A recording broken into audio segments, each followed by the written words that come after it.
There may be too many cooks in the MasterChef Australia kitchen because a beloved judge on the show is reportedly upset after Meghan Markle's recent appearance. 4 words in a Melbourne studio kitchen. That is all it took. April 2026, cameras rolling, and Poh Ling Yeow turns to Meghan Markle and calls her royalty in the house. 4 months later, that sentence is a scandal on 3 continents. Poh Ling Yeow upset.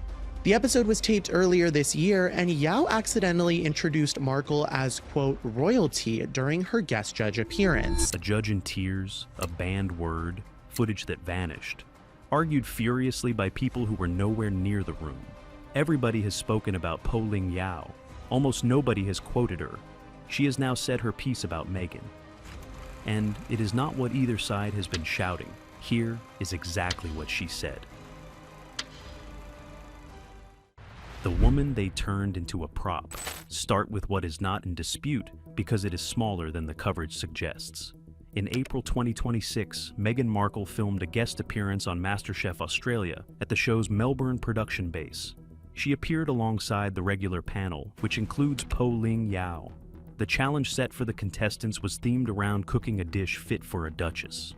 Poh, making the introduction, used the word royalty. That is the whole verified core. Everything stacked on top of it came later. It is worth knowing who Poh actually is, because the coverage has reduced her to a prop in somebody else's argument. Born in Malaysia, raised in Adelaide, she finished runner-up in the first season of MasterChef Australia in 2009, and built from that a career almost nobody predicted. Her own programs, several books, a restaurant, and a parallel life as a working painter with gallery exhibitions to her name. She joined the judging panel in 2024. Her reputation in Australia is not built on being formidable. It is built on what she does when a contestant is falling apart. The dish has collapsed, the clock is at 4 minutes, and the cook is standing over the bench with their hands flat on the steel, not moving. Poh is the one who comes round the side of the counter rather than staying behind the judge's line, gets close enough that the microphones have to work for it, and talks them back into their own hands. Not gentle for the edit. Gentle because the person in front of her has stopped being a contestant and started being someone having the worst night of their life on television. In MasterChef's own vocabulary, royalty is not a provocation. It is what the show calls its returning champions and its most decorated guests. It is the word you reach for when somebody significant walks in and you want the audience to feel it. Poh has been in that building, in one role or another, for the better part of 17 years. She knew exactly what the word did there, which is why what happened next only makes sense if you stop asking what she meant and start asking who needed her to have meant something else. The account that arrived before the episode. In late July, the Australian magazine New Idea published the account that has driven every headline since. Its version held that Meghan's team objected to the word, that Poh was left upset, that she wanted to apologize and was advised against it, and that part of the segment was cut in post-production. Sit with the sourcing for a moment, because it is the hinge of this entire story, and it will not be revisited. Not one of those 4 claims carries a name. There is no name producer, no name crew member, no name member of Meghan's staff, no document, no footage. There is a weekly tabloid, an unnamed insider, and 4 assertions about what a woman felt. That does not make the account false. Unnamed sourcing is how a great deal of accurate entertainment reporting reaches print, and productions rarely let people speak on the record about a headline guest. But it does mean the story arrived carrying nothing a viewer can check, and it arrived before the episode had aired in Australia, before anybody watching at home could compare the claim to the footage. Notice also how the claims are built. 3 of the 4 are about interior states, that Poh was upset, that she wanted to apologize, that Meghan's team was displeased. Interior states cannot be filmed, filed, or disproved. They can only be asserted, and once asserted, they are almost impossible to retract, because there is nothing solid to retract. Only the 4th claim, the edit, involves anything physical, and it is unfalsifiable from the outside. Every television segment on Earth is cut down in post, so footage not appearing in a broadcast proves precisely nothing. That is a story engineered, deliberately or not, to be repeated rather than checked. And then, within days, the rebuttal landed from the other side of the Pacific. The rebuttal that arrived first, People magazine ran a counter account. attributed to a source it described only as close to Meghan, stating that she had enjoyed the experience and that any suggestion of friction was wrong. Look at the shape of that exchange rather than its content. An unnamed source in Sydney says a judge cried. An unnamed source in California says nobody cried. Two anonymous people, thousands of words of international coverage, and a real woman's name fixed to the center of it without her participation. Critics of Meghan point out that People has carried a long run of favorable Sussex stories sourced to insiders, and that is a fair observation. The same skepticism cuts the other way. New Idea is a weekly tabloid, and on-set drama is the exact genre it exists to publish. Neither account earns belief simply by confirming what a reader already suspected. Meanwhile, the one person who could settle it in a sentence has said something that neither camp seems eager to amplify. If you would rather have the checkable version of a story than the loud one, subscribe before we get to it. Because what Poh Ling Yeow actually said is the part both sides have been talking over. What Poh Ling Yeow actually said. Here is her response, plainly. Poh Ling Yeow said Meghan was lovely. In the promotional run-up to the episode, she spoke about the experience in warm terms and about Meghan personally with real generosity. Those comments are on the record. And in the fortnight since the Tears story broke, with an entire hemisphere lining up to defend her, she has not withdrawn a word of it. No complaint, no correction, no confirmation of the account written in her name. That is the response. She said Meghan was lovely, and she has refused every opportunity since to unsay it, which is not the answer either camp wanted, and is the reason both have talked past it. The obvious objection is that promotional interviews are contractual. A judge on a Channel 10 production is not going to damage the network's headline guest during a press junket, and pretending otherwise is naive about how television works. That objection is fair, and it deserves to be taken seriously rather than waved off. But it cannot be applied selectively. If her warm comments are dismissed as obligation, her silence since has to be read with the same care. And the obligation argument gets much weaker once the story is already running. A press junket has rules. A tabloid firestorm 4 months later does not. There was no contract compelling her to stay quiet while she was described in print as mortified and humiliated. She could have confirmed it in a single line to any Australian outlet and been thanked for it by a very large audience. She did not. And a refusal, held under that much pressure, turns out to be a far heavier thing than a statement. Think about the position she was placed in. The account made her the sympathetic figure. It cast her as the wronged local against the imported celebrity, in a country where she is genuinely beloved, and Meghan is not. Confirming it would have cost her nothing and won her a great deal.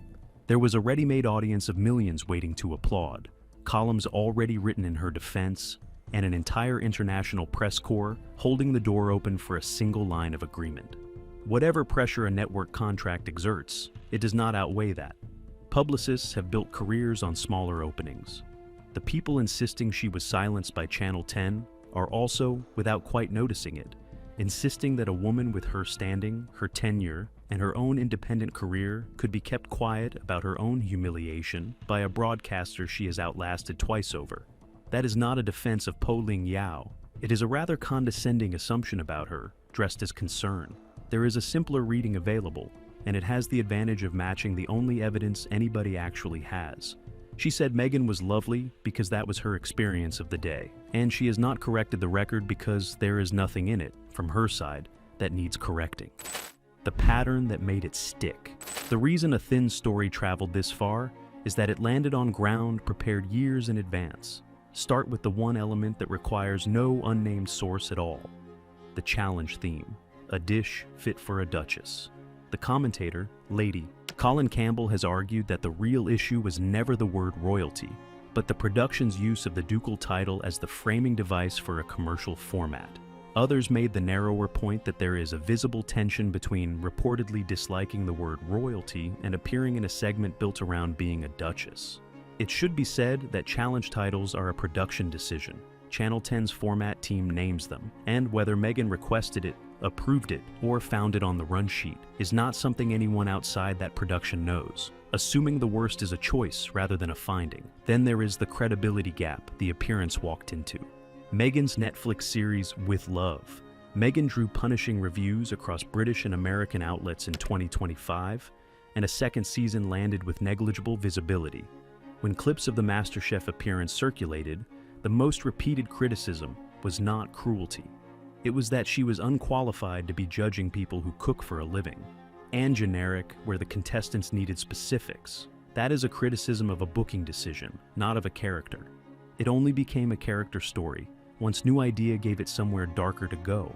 In October 2018, Jason Knopf, then the Sussex's communications secretary, sent an email raising concerns about Meghan's treatment of two personal assistants. The Times reported it in March 2021. Buckingham Palace commissioned an external review. In June 2022, the palace confirmed the review was complete and that its findings would not be published, citing confidentiality for participants. There has been no finding of wrongdoing. Meghan has consistently and firmly denied bullying anyone and has described the allegations as a calculated smear campaign timed to her Oprah interview. Critics read the non-publication as protection. Her defenders read it as ordinary confidentiality. The Archewell-linked dispute with Dr. Sophie Chandauka of Sentabale became public in 2025 and remains contested and ongoing. Contested is the operative word. Allegations are not verdicts, and a story that treats them as interchangeable is not reporting. Put all of that together, and you can see the machine that made a Melbourne cooking show into an international incident. It did not need Poh to have cried. It only needed an audience already expecting her to. Which brings us to the woman who saw this maneuver run on her first, and declined to play her part in it. Who a story serves. When Martha Stewart was asked directly about Meghan's series and its resemblance to her own format, she did not attack. She offered something closer to a shrug and a good luck. That is the structural key to everything you have just heard. The woman with the strongest claim to a grievance declined to make one, and the internet supplied the outrage on her behalf regardless, in her name, without her participation. It is precisely the maneuver now being run on Poh Ling Yeow, 4 months and 9,000 miles later. Consider what has actually happened to her. A woman 17 years into a career built on being decent to frightened people has spent a fortnight described as mortified, humiliated, and reduced to tears by writers who have never spoken to her, in service of an argument about somebody else entirely. Some of the same commentary praising her for speaking out is praising her for something she has not done, reframing her warm comments as reluctant early politeness that the truth has since overtaken. That reframing is not sourced to her either. It is a reader's assumption promoted to a fact about the interior life of a woman who has said the opposite.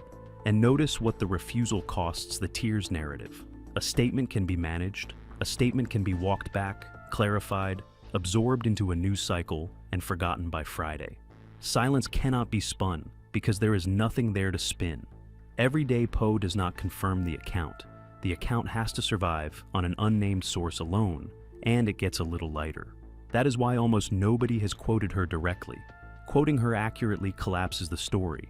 There is a cost to this that lands nowhere near Montecito. Meghan Markle has a communications operation, legal representation, and a magazine willing to run her rebuttal within days. Poh Ling Yeow has a cooking show. When a story like this burns out, the famous party moves on to the next cycle, and the borrowed name stays attached to the incident in search results for years. Every profile written about her from here carries a paragraph about the time she supposedly cried, sourced to nobody, denied by her own conduct, and impossible to fully scrub. It is a smaller story than the one that ran.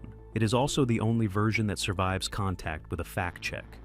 The wider criticism of Meghan remains live and legitimate, and none of this requires anyone to like her. It requires only that the case be built from things that can be shown, because a case assembled from named sources and dated events is far harder to wave away as a smear than one assembled from a magazine's anonymous insider. But drawing that case through Poh Ling Yeow meant inventing her feelings for her. So, down in the comments, when a story requires a real person's tears, and that person will not confirm them, who is the story actually serving? Tell me honestly. I read every one of them. Hit like if you would rather have the checkable version than the loud one. Subscribe for the follow-up in a couple of days on who benefits from an account that broke before the episode aired. This is Star Spotlight, where we would rather be right than first.